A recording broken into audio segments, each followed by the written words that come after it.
Assalamualaikum warahmatullahi wabarakatuh dan salam sejahtera untuk kita semua. Jumpa lagi dengan saya, Mr. Sus, di channel kesayangan kita, My Kid English Official. Hari ini Mr. Sus akan berbicara bagaimana sih caranya atau trik-trik apa saja agar pembelajaran bahasa Inggris atau pengenalan bahasa Inggris di unit TK dan SD itu berhasil walaupun sekolah kita bukan sekolah bilingual ya.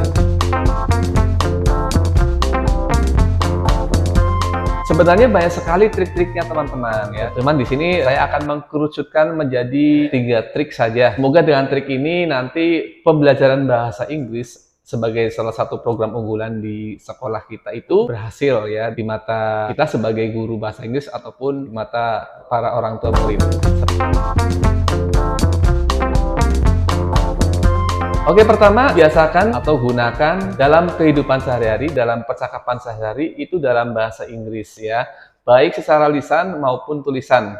Ya, kita mulai dari yang mudah-mudah terlebih dahulu ya. Kayak contohnya secara lisan ya. Pertama, mulai dari kalimat sapaan ya. Misalkan ada anak masuk sekolah atau masuk ke dalam lingkungan sekolah atau ke kelas, ibu guru TK ataupun SD, atau khususnya guru bahasa Inggris lah ya. Misalkan jangan masuk dulu ya, kita pancing dia untuk berbicara bahasa Inggris. Hello, okay, wait. Okay, what do you say before you come to the class?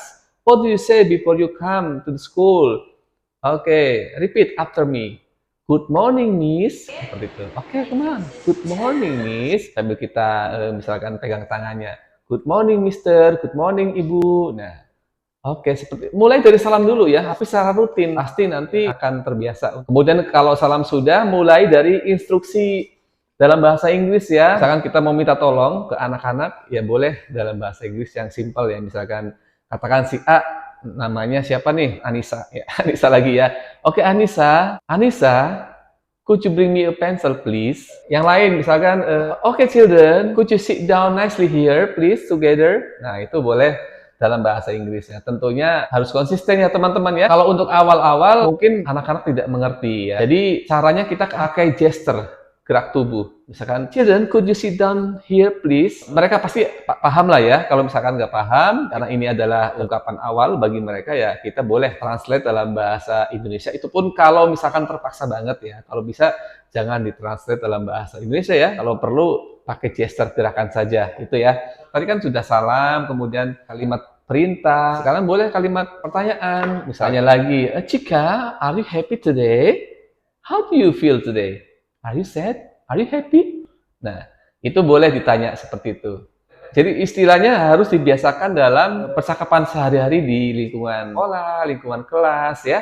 Jangan lupa ya teman-teman ya. Tapi kan saya nggak mengerti apa yang ingin saya sampaikan, Mister. Di pertemuan sebelumnya saya sudah share video. Teman-teman cari saja di playlist yang berjudul Cara Mengajar Bahasa Inggris untuk anak TK dan SD, walaupun kita bukan background dari bahasa Inggris. Nah, di situ saya lampirkan kalimat instruksi, kalimat pertanyaan, kalimat sapaan dalam bahasa Inggris tertulis. Di situ teman-teman boleh download ya, dan bisa biasakan dan praktekkan di lingkungan kelas atau lingkungan sekolah seperti itu ya, teman-teman.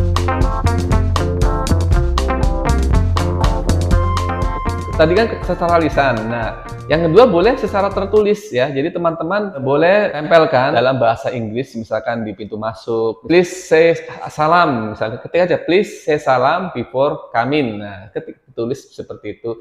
Tujuannya ya biar anak-anak memahami pola kata atau pola tulisan dari kalimat itu ya. Misalkan ada tangga naik ya, tertulis walk up carefully please. Nah, kalau turun misalkan walk down carefully please.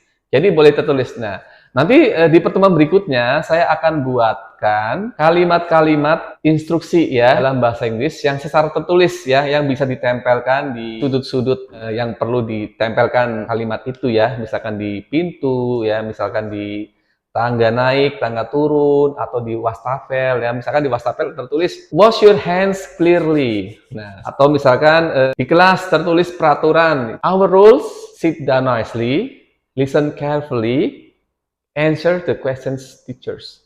Boleh nanti saya buatkan di pertemuan berikutnya ya. Teman-teman boleh di-download seperti itu.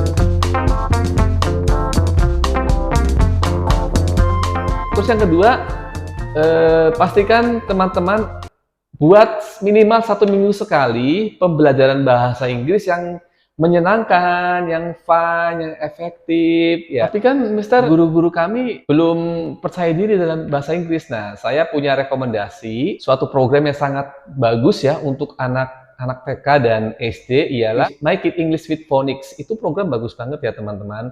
Jadi di situ nanti gurunya akan ada pelatihannya bagaimana mengajar bahasa Inggris dengan efektif, menarik, dan menyenangkan ya. Kemudian di situ para guru atau guru bahasa Inggris juga akan difasilitasi materi dalam bentuk audiovisual ya. Jadi semua sudah ready ya. Guru bahasa Inggris itu tinggal terima jadi. Di situ ada tema-tema yang sesuai dengan tema-tema sekolah, kemudian ada lagu-lagunya sesuai dengan tema, cara pengucapannya. Jadi semua sudah rapi banget itu materinya dalam bentuk audiovisual. Kemudian ditambah lagi aktivitas tambahannya, di situ ada buku-bukunya, ada buku rapotnya, ada sertifikatnya, itu bagus banget teman-teman ya. Dan itu alhamdulillah sudah banyak sekolah yang pakai Make It English sebagai salah satu program unggulannya di Jawa ataupun di luar Jawa ya. Kalau di Jabodetabek udah banyak sekali ya. Terus caranya bagaimana agar kita bisa bekerjasama dengan Make It English with Phonics? Nah teman-teman tinggal langsung hubungi saya, boleh ya. Kebetulan saya juga sebagai salah satu trainernya ya, atau marketingnya. Jadi bisa melalui email ini ya. Itu bagus banget, recommended banget untuk ibu kepala sekolah atau pengelola sekolah atau owner sekolah ya, yang ingin di sekolahnya ada bahasa Inggris sebagai salah satu program unggulan.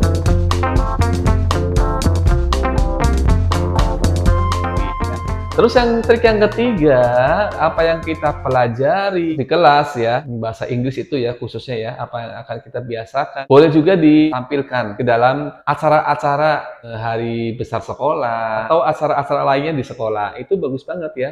Jadi misalkan di acara pensi, ya di situ nanti ada anak-anak berpidato atau bercerita dalam bahasa Inggris, jadi buat storytelling. Nanti bisa saja di hari-hari tertentu, misalkan hari ibu membuat puisi, ibu dalam bahasa Inggris, ya. Kemudian di acara pekan bahasa. Jadi intinya pembelajaran bahasa Inggris ini kita kemas dalam bentuk penampilan yang ditunjukkan di hari-hari penting di kegiatan sekolah ya. Yang tadi saya sampaikan ada akhir sana, hari guru, hari ibu, ya banyak sekali. Itu teman-teman ya. 3 trik agar pembelajaran bahasa Inggris ini bisa berhasil, maksimal, dan keren.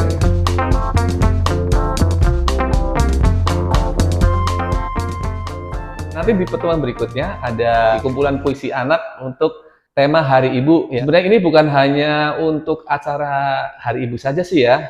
Bisa saja untuk acara pentas seni di akhir sana. Tujuannya untuk ucapan terima kasih kepada ibu ya.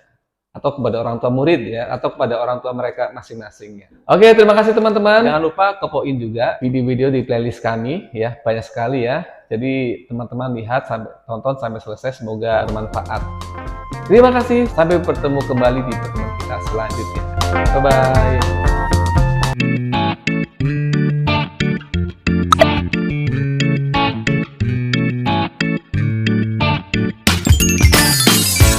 Terima kasih, sampai bertemu kembali di video-video menarik kami selanjutnya.